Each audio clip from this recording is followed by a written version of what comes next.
여러분 안녕히 주무셨습니까? 참 좋은 아침입니다. 우리 2014년 1월 27일 월요일 말씀으로 드린 오늘의 번제 함께 합니다. 에베소서 5장 1절부터 5절까지 말씀으로 같이 하겠습니다. 같이 읽습니다. 시작.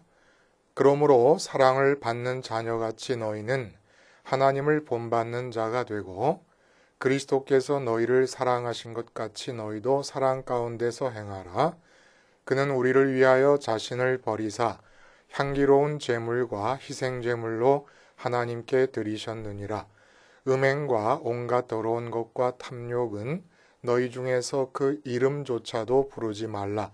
이는 성도에게 마땅한 바니라. 누추함과 어리석은 말이나 희롱의 말이 마땅치 아니하니 오히려 감사하는 말을 하라.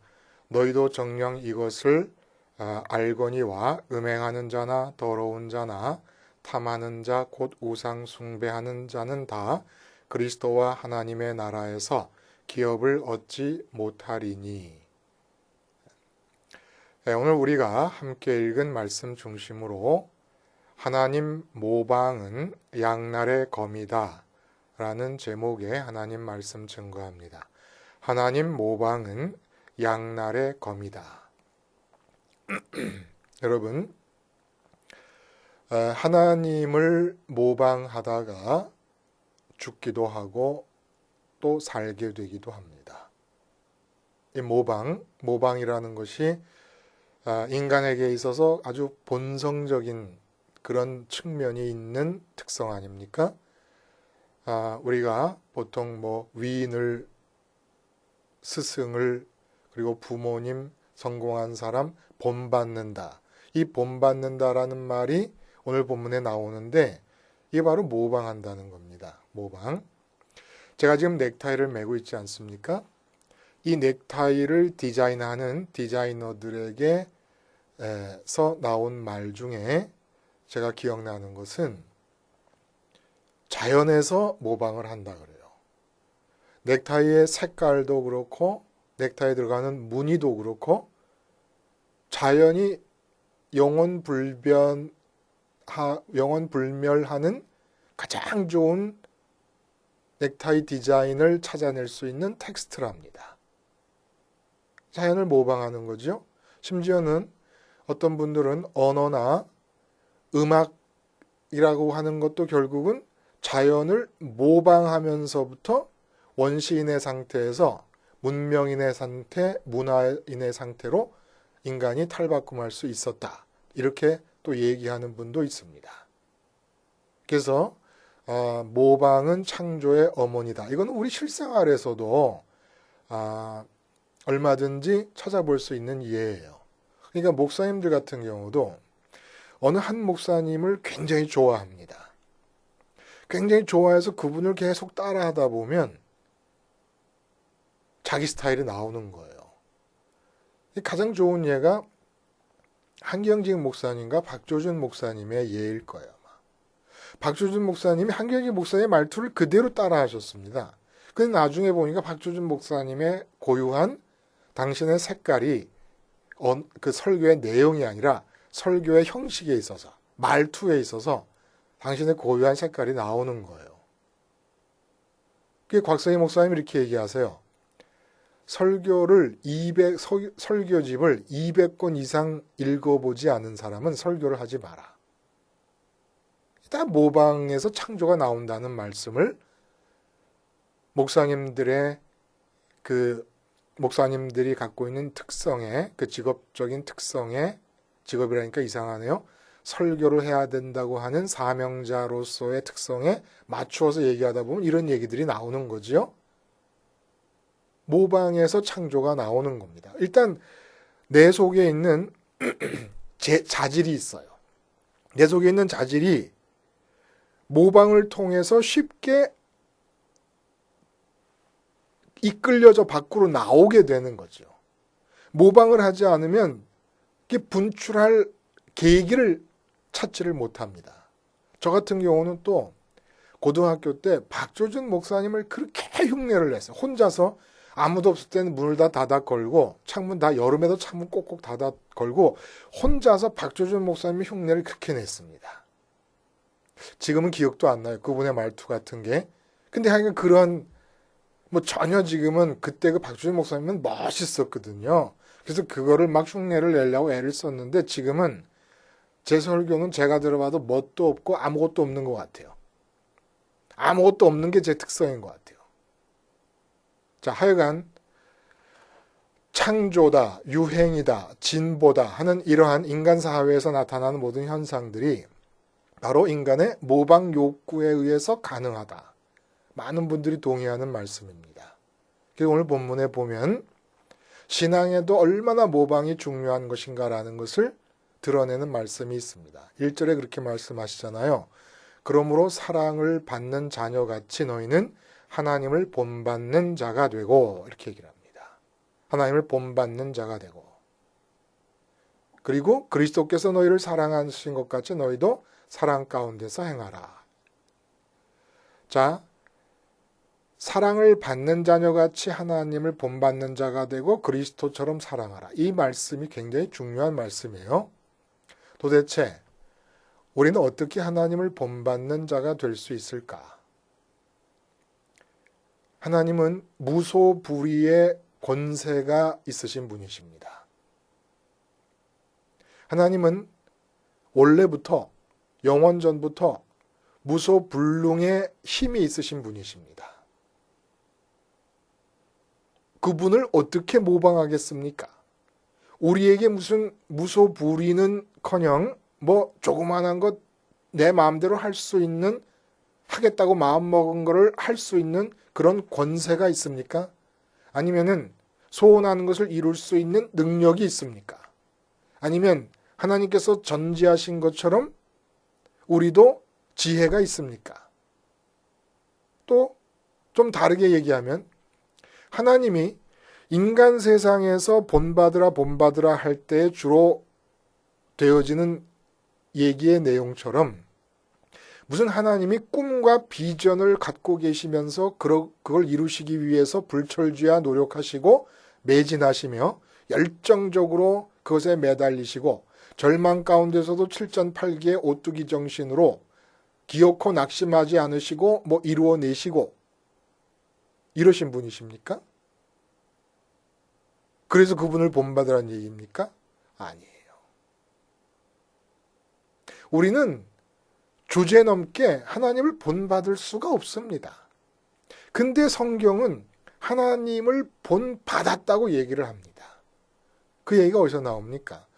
그러한 권세도 없고 하나님처럼 전능한 능력도 없고 전지한 지혜도 없고 그리고 무슨 우리 인간들이 좋아하는 꿈과 비전이 하나님께도 그런 식으로 그런 걸 이루셔야 하나님께서 무슨 성취감을 이루시고 기뻐하실 그런 분인 것처럼 그렇게 생각해서 본받을 수도 없는 것이고 그런데도 본받았어요. 뭘 본받았느냐? 이 본받는다는 말이 헬라어로 미메테스라는 헬라어인데 흉내를 낸다는 거거든요. 모방자라는 얘기입니다. 모방자, 모방한다는 얘기예요. 그래서 사탄이 우리한테 와가지고 권면한 게 뭐냐 하면 하나님을 본받으라고 한 겁니다. 사도 바울이 본받으라고 한 것과 똑같아요. 본받으라고 얘기한 거예요. 그 뭘 본받느냐 하면 하나님께서 당신에게 좋으신 것과 당신에게 나쁘신 것을 판단하십니다. 당신에게 좋으신 것을 우리는 의라고 얘기해요. 하나님에게 좋은 것, 하나님 마음에 좋게 여겨지는 걸 의라고 얘기합니다. 하나님 마음에 좋지 않게 여겨지는 것, 나쁘다고 판단이 되어지는 것을 우리는 악이라고 얘기합니다. 하나님의 호불호, 선악의 판단, 이걸 본받으라는 거예요. 그래서 너희는 너희 나름대로 하나님처럼 본받으라고 얘기를 합니다. 그러니까 하나님의 선악의 판단을 따라가면 되는데 하나님이 좋다 그러면 나도 좋다고 여기고 하나님이 나쁘다 그러면 나도 나쁘다고 생각하면 되는 건데 사탄이 와서 한 말은 그렇게 추종하지 말고 모방하라 얘기합니다. 추종과 모방은 다르잖아요. 그렇죠? 모방, 추종은 그의 의견을 따르는 겁니다. 쉽게 말하면. 근데 모방은 그와 같이 하는 겁니다. 나도 하는 거예요. 독립적으로 나도 하는 겁니다. 그래서 선악을 판단한 거예요. 그게 망했습니다. 하나님을 본받다가 망한 거예요. 우리 인간은 우리 스스로 독단적으로 내게 좋은 것과 나쁜 것을 그렇게 판단해서는 안 되는 거예요. 내게 좋은 것과 나쁜 것도 하나님이 보실 때 판단합니다. 그럼 나는 하나님의 판단을 따라가면 됩니다. 아무리 안 좋게 보이는 상황이 주어져도, 아니면 아무리 좋게 보이는 상황이 주어져도 하나님 안 좋다 그러면 안 좋은 거고 좋다 그러면 좋은 겁니다. 그걸 따라갔어야 되는 건데 하나님을 모방하는, 하나님을 추종하지 않고 하나님을 모방하느라고, 하나님을 본받느라고 나도 스스로 선악을 판단하게 되면서 하나님과 끊어져 버렸습니다. 근데 이제 사도 바울이 다시 하나님을 본받으라고 얘기합니다. 어떤 사람들에게, 선악과로 타락한 사람들에게 십자가로 회복되어진 사람들, 그들에게 지금 권면하고 있는 거예요. 선악과로 모든 사람이 타락하지 않았습니까? 근데 그 중에서 십자가 복음으로 회복된 사람들에게, 그러니까 죄짓기 이전의 상태로 돌아온 거예요. 죄 용서를 받았으니까. 근데 죄짓기 이전의 상태에서 마귀가 아담에게 와가지고 하나님을 본받으라고 말한 것처럼 사도 바울도 지금 우리에게 하나님을 본받으라고 얘기합니다. 근데 어느 면을 본받습니까? 어느 면을? 인간을 대할 때에 본받으라는 얘기예요. 하나님이 인간을 어떻게 대하십니까? 오늘 본문이 그런 내용 아닙니까? 너희가 사람을 대할 때 사랑으로 대하라. 이런 얘기 아니에요? 교인을 대할 때, 동료 인간들을 대할 때. 근데 하나님을 본받으라. 하나님이 인간을 어떻게 대하십니까? 그걸 모방하는 거예요. 하나님이 인간을 대하시는 걸 그대로 모방하는 겁니다. 하나님이 인간을 대하실 때 모방하는 것도 사실은 많이 이미 모방하고 있어요. 지배하려고 한다든지, 예? 사람을 착취, 이거는 다 하나님의 권세가 왜곡되게 모방된 형태입니다. 인간에게 있어서. 그러니까 선악을 판단하는 걸 모방하면서 따라온 부수적인 모방의 요소들이 다 왜곡돼서 나타나는 거죠. 근데 사람을 대할 때 모방은 하나님께서 어떻게 사람을 대하시냐면, 가장 중요한 포인트는 하나님은 당신이 부족하신 게 어디가 있으셔가지고 사람을 통해서 그것을 얻어서 채우려고 하는 분이 아니십니다. 사람을 대하시는 하나님은 삼위일체 하나님 되심 안에서 언제나 충만하신 분이십니다. 거의 부족함이 있을 수가 없는 거예요. 그래서 사람을 대하실 때는 사람으로부터 뭘 얻으려고 하시지 않으시고 언제나 사람에게 주시려고 하면서 사람을 대하십니다. 이 점을 바로 본받으라는 얘기입니다. 십자가 복음으로 회복된 교인들에게 있어서는 사람을 대할 때 그 사람을 통해서 뭔가를 얻어냄으로써 내 부족한 빈 곳을 채울 수 있겠다는 생각을 가지고 대하지 말라는 얘기예요.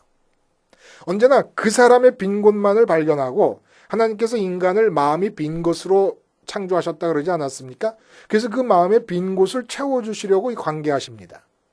그런 것과 마찬가지로 사람을 볼 때는 저 사람의 빈 곳이 무엇인가를 발견하고 언제나 거기에만 관심을 갖고 그 빈 곳을 채워주려고 사람을 관계하라, 이게 사랑이라는 얘기예요.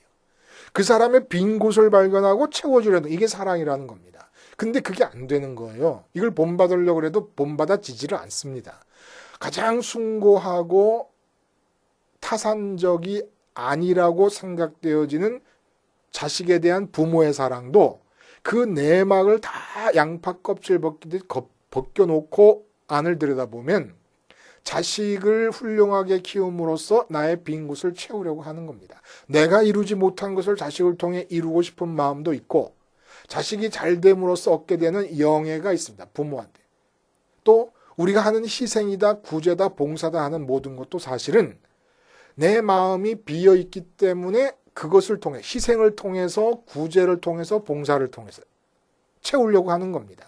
나라를 위해서 희생한다. 거기에 보람을 느끼는 겁니다. 나를 채우기 위한 거예요. 나라를 위한 거라는 생각이 들지만 겉으로 보기에는 내막을 까보면 그렇다는 거예요. 봉사도 구제도 다 마찬가지라는 겁니다. 나를 채우기 위한 것으로 다른 사람을 활용하고 있는 상태인 겁니다. 그럼 어떻게 하나님을 본받습니까? 그래서 본문 1절에 하나님께 사랑받은 자로서 하나님을 본받으라는 얘기를 하십니다. 사랑받는 자녀같이 하나님을 본받으라. 하나님께 사랑을 받은 자녀는 뭘 받았습니까? 하나님께. 사랑이라는 추상성을 받은 겁니까? 추상적인 뭔가 잡히지도 않는 아니잖아요. 바로 하나님 자신을 내 마음 빈 곳에 채워놓을 수 있도록 하나님 자신을 우리에게 주시는 사랑을 받은 겁니다. 하나님이 왜 인간을 지으셨느냐? 채워주려고 지으셨습니다. 채워주려고 지으셨기 때문에 비도록 지으심을 받았습니다. 그 빈 곳을 하나님께서 당신 자신을 주심으로써 채우고 인간을 사랑하시기 위해서 우리 인간을 지으신 거예요. 채워주시기 위해서. 무엇으로? 당신 자신으로.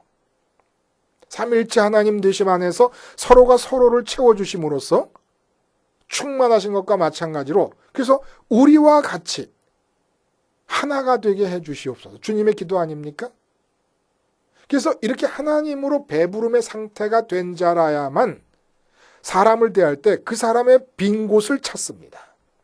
아니면 나의 빈 곳에 의해서 그 사람이 빨려 들어오게 됩니다. 그 사람의 능력이라든지 그 사람과 함께 있는 시간이 좋다라든지 그 사람의 재물이라든지 하여간 뭐든지 그 사람을 통해서 빈 곳을 채우고 싶어 하는 거예요. 외롭다. 그래서 친구한테 전화를 했다. 나를 채우려고 하는 겁니다. 근데 그게 서로 이해관계가 맞으니까 친구가 만나주는 거 아닙니까? 애인을 사귀도 마찬가지예요. 모든 게 다 비어 있으니까 그렇다는 거예요.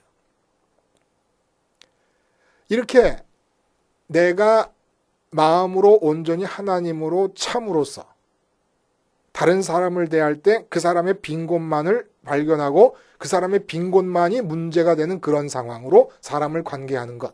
예수님께서 그렇게 하신 거 아닙니까?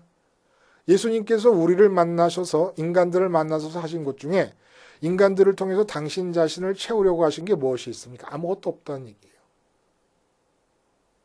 자, 그러면 우리 이런 질문을 할 수 있어요.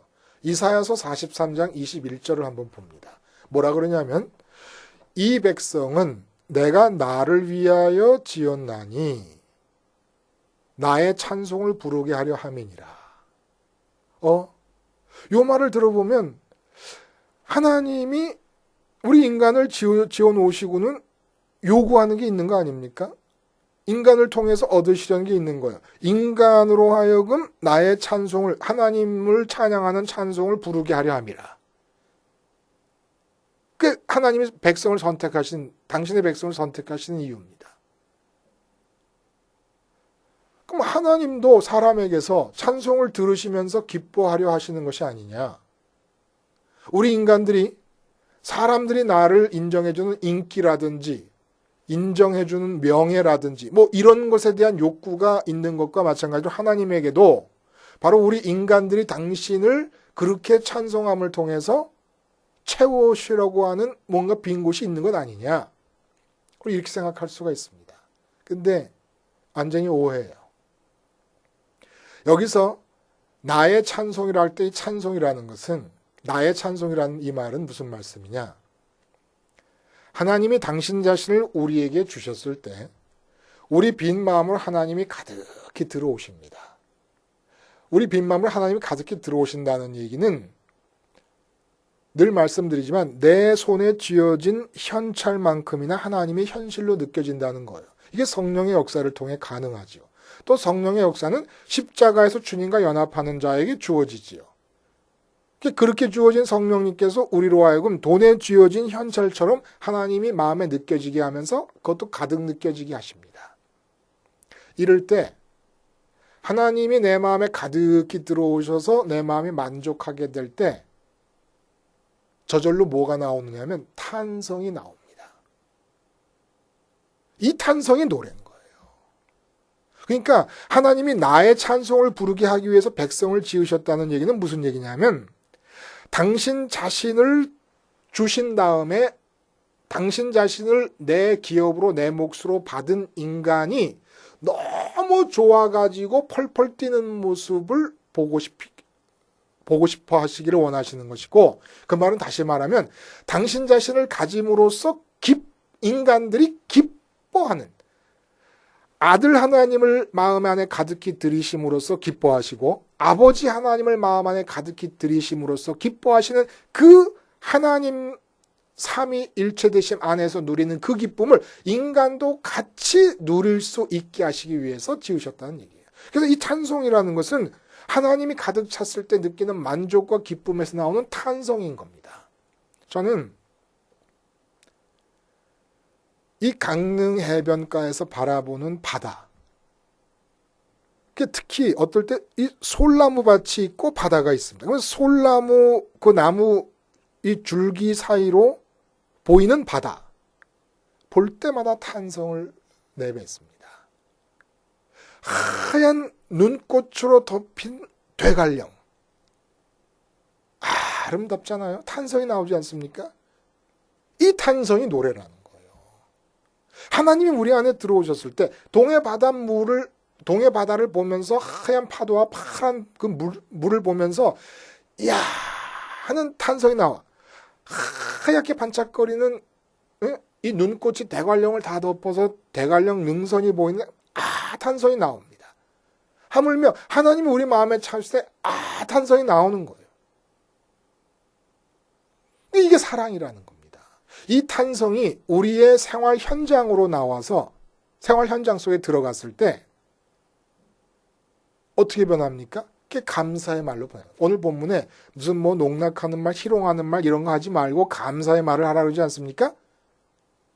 이 감사로 나오는 겁니다. 이 탄성이 하나님이 내 안에 가득 찬 상태에서 삶을 살아갈 때 삶에서 부딪히는 모든 상황과 모든 사건 속에서 하나님을 발견합니다. 내 안에 하나님이 충만한 자라야 밖에서 모든 사건과 모든 사물 배후에 계신 하나님을 발견하게 됩니다. 예수님께서 시시한 들꽃 백합화 한 송이에서도 하나님을 발견하시고 공중에 나는 새에서도 하나님을 발견하신 이유는 당신 마음속에 하나님이 가득했기 때문입니다. 그래서 하나님을 발견하시는 거예요. 그리고 감사가 나오게 돼요. 범사에 감사한다는 것은 내 마음에 하나님이 가득해가지고 부딪히는 모든 사건과 사물의 배후에서 하나님을 발견하면서 내뱉는 탄성이 감사입니다. 이게 하나님을 향할 때 노래가 또 되는 겁니다. 그러니까 하나님은 전적으로 우리를 위해서 우리를 만드신 거예요. 그리고 우리를 위해서 채워주시기 위해서 관계하고 계십니다. 십자가 사건도 우리를 채워주시기 위한 거예요. 근데 사람들이 그렇게 안 살거든요. 어떻게 삽니까? 마음속에 가득히 채운 것이 있어요. 오늘 보면 음행과 더러움과 탐욕 이런 것들을 얘기합니다. 우상 숭배, 하나님 나라를 기업으로 받지 못할 것이다. 하나님과 하나님 나라를 기업으로 받아서 내 마음에 채워넣어야 될 사람들에게 왜 이런 게 생깁니까? 이 세상에서 다른 것을 받아들였기 때문에 그래요.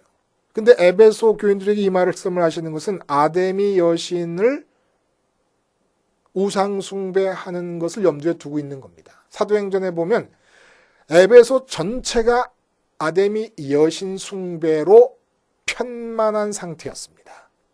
근데 이 아데미 여신은 어떻게 생겼냐면 유방이 24개예요. 유방이. 왜 유방이 24개인 줄 아십니까?